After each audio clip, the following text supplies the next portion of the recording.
Malabong buhay pa ang mga nawawalang sabongero. Yan po ang isiniwalat ni alias Totoy na isa po sa mga akusado pero nais tumayong testigo para sa ilang kaso. Gusto makausap ng Justice Department si alias Totoy na nakausap na rin ang ilang kaanak ng mga nawawala sa eksklusibong panayam ng GMA Integrated News. Saksi, si Emil Sumangil.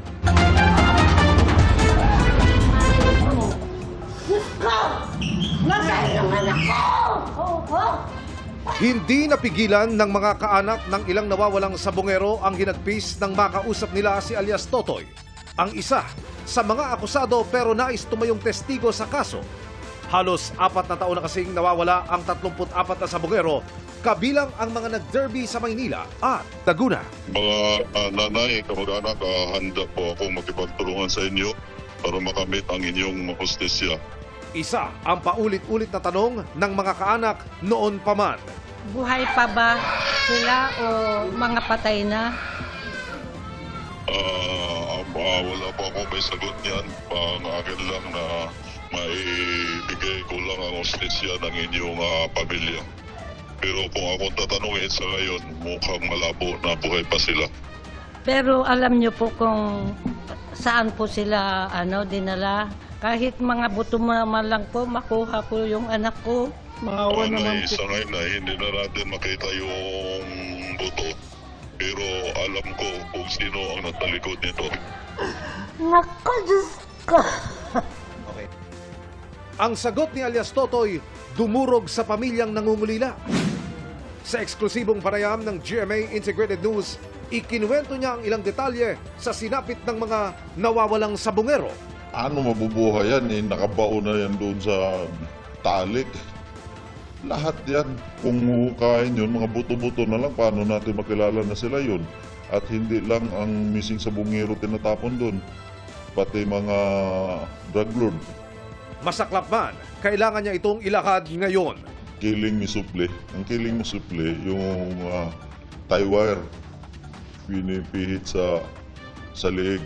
Kwento pa niya, iniipon at kinakausap niya muna ang mga nakuhuling ng daraya sa sabungan.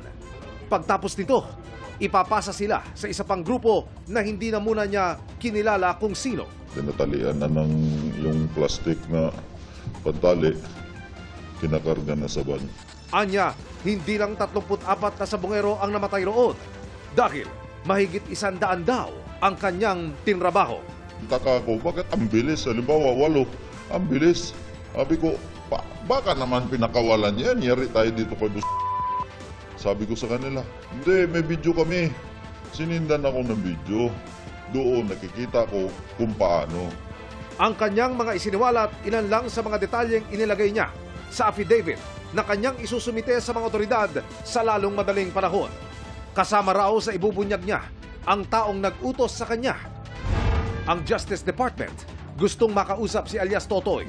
Titingnan ko lang kung ang kanyang sinasabi at yung sinasabi ng ibang testigo ay kapareho ng mga nakarating sa ating tanggapan. Bagaman akusado na si alias Totoy, pag-aaralan daw ng DOJ ang may aambag niya sa mga kaso.